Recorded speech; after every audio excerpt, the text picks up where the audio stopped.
Have you ever found yourself in a situation where everything you thought you knew just flipped upside down? A moment where your heart races, your mind spins, and you can't believe your own eyes? This is one of those stories. A story that starts with a simple ride in a car, but ends with a twist that will leave you speechless.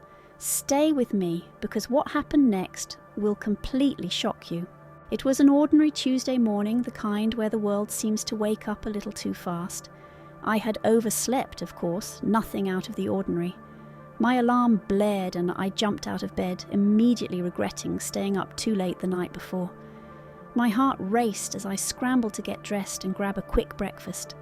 I was running behind, but the thought of facing my boss's disapproving look was more pressing than anything else on my mind. My boss, Mr. Chandler, wasn't the type to tolerate tardiness, but that wasn't what had me worried. No, it was his unpredictable nature. Sometimes he was calm and professional. Other times he had this intensity, this sharp edge to him that made even the most routine tasks feel like a challenge. The kind of boss who could leave you wondering if you'd said or done the wrong thing with just a look. Today, though, he wasn't in his office when I arrived. It was a little odd since he was always there before everyone else. I pushed the thought out of my mind, telling myself I was just overthinking things. As I got to my desk, my phone buzzed. "Get in the car, we're heading to the client's office," the text from Mr. Chandler read. It was brief, no explanation, no details. Just get in the car. I quickly grabbed my things, a slight chill running down my spine. Something about his text didn't sit right with me, but I shoved the feeling aside. Maybe it was just another business trip like the ones we'd taken before. Still, the air felt heavier as I walked down the hallway, the office buzzing with its usual energy, but my mind was elsewhere. When I reached the parking lot, there he was, Mr. Chandler standing by his car, the engine running. His expression was unreadable as usual, but his eyes, there was something different in them today. Something that made the hairs on the back of my neck stand up. "You ready?" he asked, his voice calm, almost too calm. I nodded, still trying to shake the uneasy feeling. I opened the door, slid into the passenger seat, and we were off. The city passed by in a blur, but the silence in the car was almost suffocating. Mr. Chandler kept his eyes on the road, his hands gripping the wheel, while I sat there, trying to figure out why I felt like something was about to happen, something I wasn't prepared for. The further we drove, the more tense the silence became. It wasn't the usual quiet of a car ride. This was different. The air between us felt thick, charged. I couldn't put my finger on it, but everything inside me screamed that something was wrong. But I stayed quiet, my thoughts bouncing from the meeting ahead to the strange feeling that refused to leave. Suddenly, he made a sharp left turn off the main road, pulling into a side street, one I hadn't noticed before. The car came to a stop, and he turned to me with a steady gaze. "We need to talk," he said.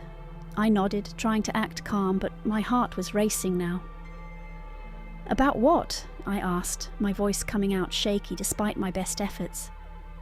There was a long pause before he spoke again. His eyes never left mine. "You'll see." The words hung in the air, thick with meaning, but I couldn't decipher them. Something was about to happen, but I couldn't predict what, and that's when everything changed. The car idled in the middle of the empty street, the quiet hum of the engine filling the silence that stretched between us. I wasn't sure what was happening. My thoughts were a jumbled mess. What did he mean by, "we need to talk"? Why had we pulled over? There was no reason for us to be stopping here, on a deserted side street miles away from the office. I glanced at Mr. Chandler. His face remained unreadable, his hands still gripping the steering wheel with a quiet intensity. It almost felt like he was waiting for something, or someone. My anxiety grew with every passing second, and I couldn't shake the feeling that something was about to happen, something I couldn't control. "We're not there yet," I said, trying to fill the silence with anything, even though I was unsure of what was really going on. My voice sounded too sharp, too nervous, and I hated it. He didn't respond, just kept his eyes fixed on the road ahead. I could feel his tension in the air between us, thick and suffocating. His calmness felt so out of place, so unnatural. The usual power dynamics between us, the formal meetings, the professional banter, had suddenly shifted into something I couldn't understand, something much more unsettling. Before I could ask another question, he turned to me. His gaze was piercing now, and I felt the weight of it. It wasn't anger, nor was it kindness. It was something else entirely. "You're not ready," he said quietly. I blinked, taken aback. Not ready for what? He didn't answer immediately, but the way he looked at me made my heart beat faster, my mind trying to grasp whatever he meant. I was so focused on his words that I didn't notice how close he had leaned in. In a blink, his hand moved toward me and I froze. I couldn't breathe, my whole body tensed as his fingers brushed against my waist. Before I could react, before I could even comprehend what was happening, he pulled my pants down. The world around me seemed to stop, my thoughts scattered in every direction, but I couldn't focus on anything, my body locked in place, caught between shock and confusion. What are you doing?" I managed to choke out, my voice weak and trembling, but the words didn't come out right. I was scared, humiliated, and caught completely off guard. His face remained calm, almost too calm. It was as if he was watching me, studying me, trying to see if I would respond the way he expected. His hand was still there, his grip firm and unyielding. I couldn't move. My skin felt like it was on fire, and I didn't know whether I should scream, fight back, or run. My mind screamed for me to get out of the car, but I couldn't make myself move. Then he released me.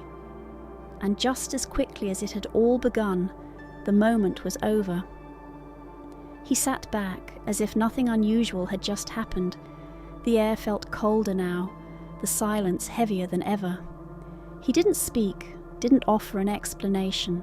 Instead, he started the car again, his gaze straight ahead, the wheels of the car slowly rolling forward as though nothing had changed. But everything had changed. My heart was racing and I couldn't understand what had just happened. I was filled with a deep sense of confusion, shame, and helplessness. The ride continued in silence, but in my mind a storm was raging. What had he done? Why had he done it? And most importantly, why did I feel like it was just the beginning of something I wasn't prepared for? I looked out the window, my thoughts clouded. Was this some kind of test? Was it just a twisted power move? I couldn't make sense of it, and the more I thought about it, the more my mind spiraled. Finally, the car slowed down, and the hum of the engine became the only sound in the world. We were pulling into the client's office, and just like that, the strange moment seemed to fade away. But I knew it wasn't over. It couldn't be. The rest of the drive was a blur.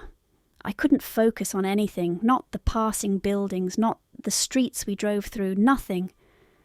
My mind kept replaying that moment over and over, the sharpness of it, the confusion that still weighed heavily on my chest. I wanted to scream, to ask him what in the world had just happened, but I couldn't bring myself to say anything. The words were stuck, buried beneath a sea of emotions I didn't know how to handle. We arrived at the client's office and Mr. Chandler parked the car. The engine died and the silence in the car was deafening. My body was stiff like a statue and every muscle screamed for relief. But there was no relief in sight. How could I just go into that meeting like nothing had happened? How could I pretend that everything was normal when it felt like my entire world had shifted? I didn't even know how I got out of the car. My legs felt weak, my mind racing, but somehow I followed Mr. Chandler into the building. The client was already waiting in the conference room, all smiles and handshakes. everyone was acting like everything was fine, and I hated myself for not being able to act the same. We sat down, the meeting beginning as planned, but it was as if I was watching it all from a distance. My thoughts were still back in that car, tangled in the whirlwind of what had just happened. My body was there, but my mind wasn't. Mr. Chandler spoke with the client, his usual authoritative tone in place. He was in control, calm and confident as always, but I couldn't focus on his words. Instead, I was consumed by the questions that kept bubbling up in my mind. What had he wanted? Why had he done that? Was it some strange test of power? Or was it something more? As the meeting dragged on, I found myself growing more and more restless. My heart was pounding in my chest, my thoughts jumbled, and the embarrassment from that moment still lingered. I could feel it in the pit of my stomach, that uncomfortable, tight sensation. Every time I shifted in my seat, it was like a reminder of what had just happened, of how exposed I felt. Finally, after what felt like an eternity, the meeting ended. The client left, and Mr. Chandler turned to me with that same unreadable expression. There was a brief silence between us before he spoke again. "Are you okay?" His voice was softer now, almost like he was pretending to care. I nodded, not trusting myself to speak. The last thing I wanted was for him to know how deeply unsettled I was. How could I explain it? How could I put into words the mix of fear, humiliation, and confusion that was still swirling inside me? How could I make him understand that I wasn't just some test subject in his twisted little game? "Let's get back to the office," he said, not waiting for a response. He turned on his heel and walked toward the door, and I followed him, my steps hesitant and slow. When we were back in the car, I couldn't look at him. My gaze was fixed on the window, my thoughts still racing, still unable to make sense of what had just happened. The drive back to the office was quieter than the first. The weight of the earlier moment still clung to the air between us, thick and suffocating. Mr. Chandler didn't speak, and neither did I. The tension was unbearable, the silence louder than any words we could have exchanged. By the time we arrived back at the office, my body was drained. I felt like I had just run a marathon, emotionally and physically. I needed space. I needed time to process, but there was no time for that. The rest of the day went by in a haze, more meetings, more tasks to complete, but I couldn't shake the feeling that I was living in a different reality now. A reality where everything was uncertain, where I wasn't sure what was expected of me anymore. What had he been trying to prove? Why did I feel like I was trapped in this strange game that I didn't understand? The questions kept coming, but I had no answers. I spent the rest of the day trying to push the thoughts from my mind, but they lingered like a shadow. The feeling of being exposed, of having lost some control, gnawed at me, and I realized one thing for sure: this wasn't over, not by a long shot. The day dragged on with no sign of relief. The tension between me and Mr. Chandler hung heavy in the air, like an unspoken agreement that we both pretended wasn't there. But it was. It was suffocating. Every time I glanced in his direction, I could feel the weight of what had happened. It was like a thick fog had settled between us, and no matter how many times I tried to brush it off, it clung to me, unshakable. By the end of the day, after all the meetings and work, the office had quieted down. Most of the staff had left, and I was about to head home when Mr. Chandler called me into his office. "Close the door," he said as I entered. I hesitated for a moment, the knot in my stomach tightening. Something about his tone felt different. It wasn't angry, nor was it cold. It was almost comforting in a way, but there was an edge to it, a warning. My heart skipped a beat as I closed the door behind me. "Sit down," he instructed. I did as I was told, but I couldn't look at him. My thoughts were still a whirlwind of confusion.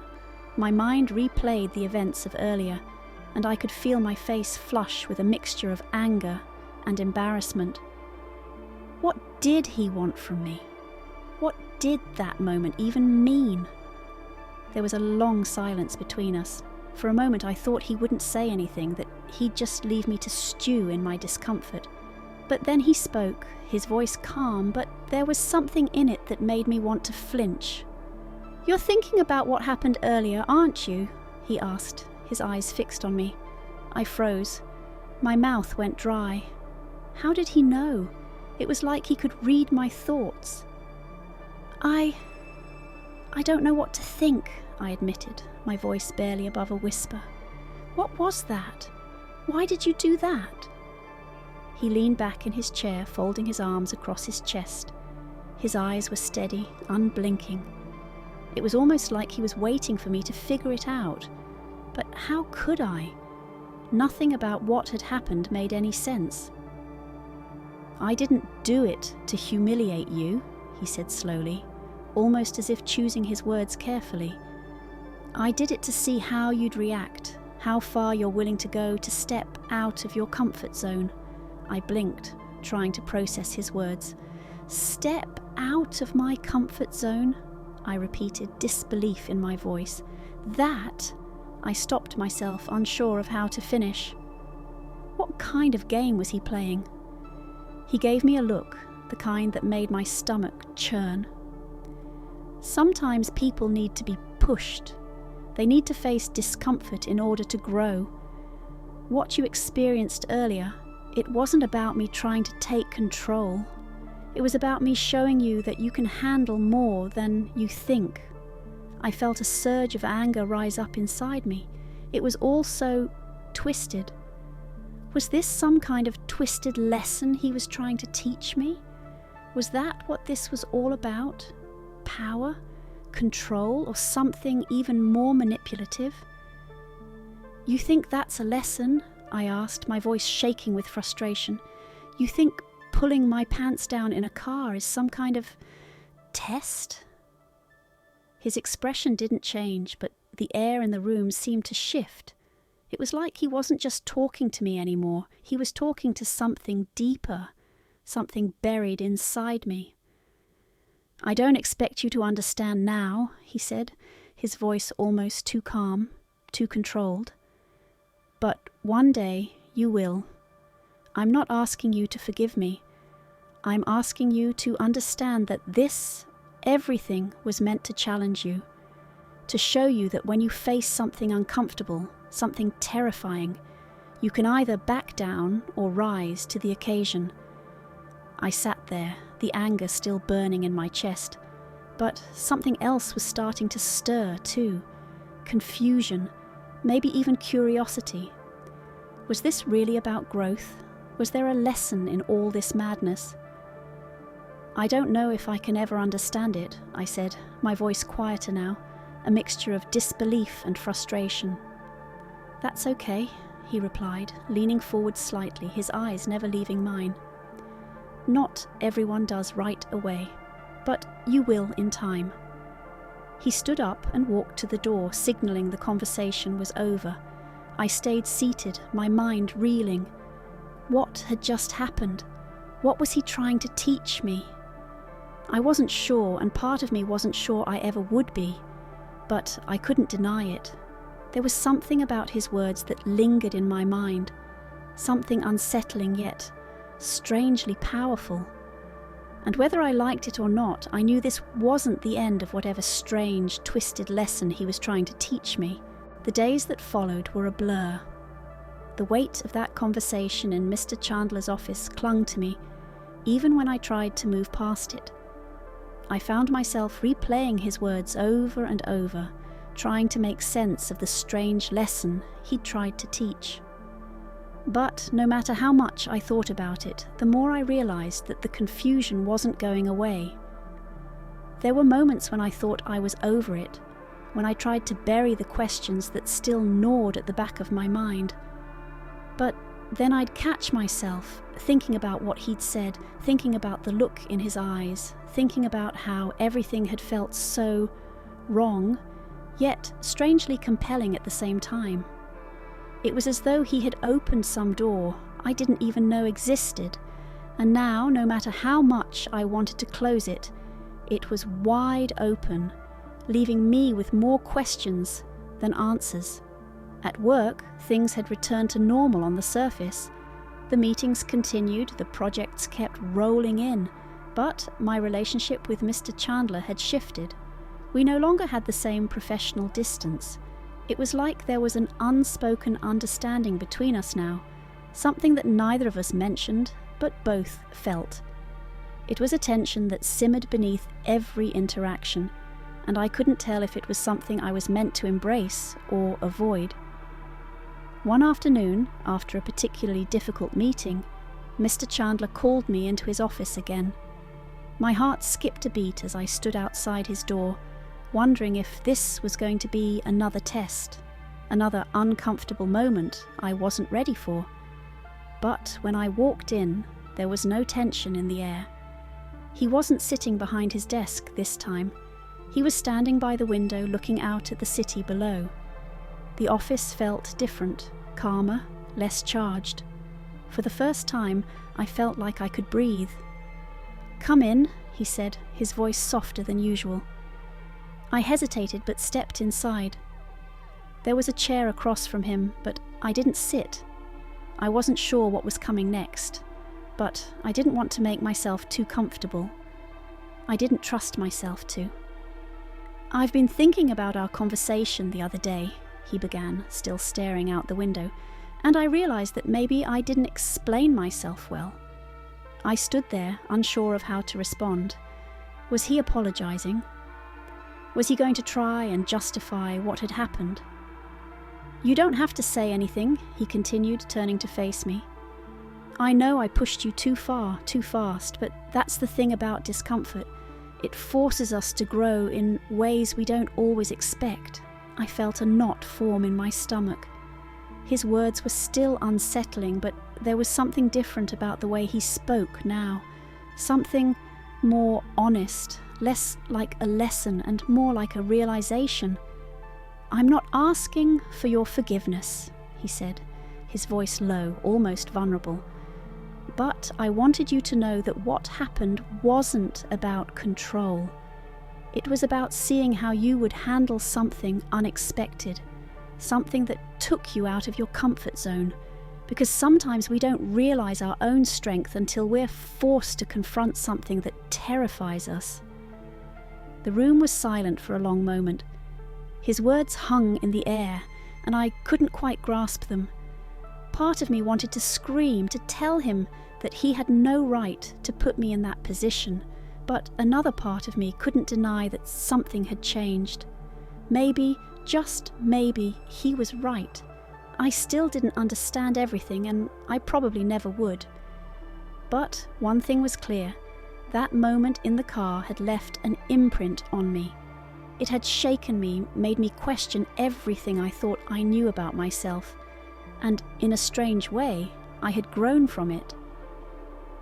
"You're not the same person you were before," he said, breaking the silence, "and neither am I." I looked at him, meeting his eyes for the first time in days. There was no anger in my chest anymore, no fear, just a quiet understanding that lingered between us. It wasn't the kind of resolution I had expected, but it was a resolution nonetheless. "I don't know what's next," I said softly, my voice steady for the first time in days. "But I'm not the same person anymore." He nodded, almost as if he'd expected me to say that. "Good," he replied, his gaze thoughtful. "You'll see it soon enough. Just wait." And, just like that, the conversation ended. I left his office feeling strangely lighter, though I still had no idea where I was heading. The lesson, if there was one, wasn't clear, but something had shifted, and for the first time since that day in the car, I felt like I might be ready to face whatever came next, no matter how uncomfortable it was.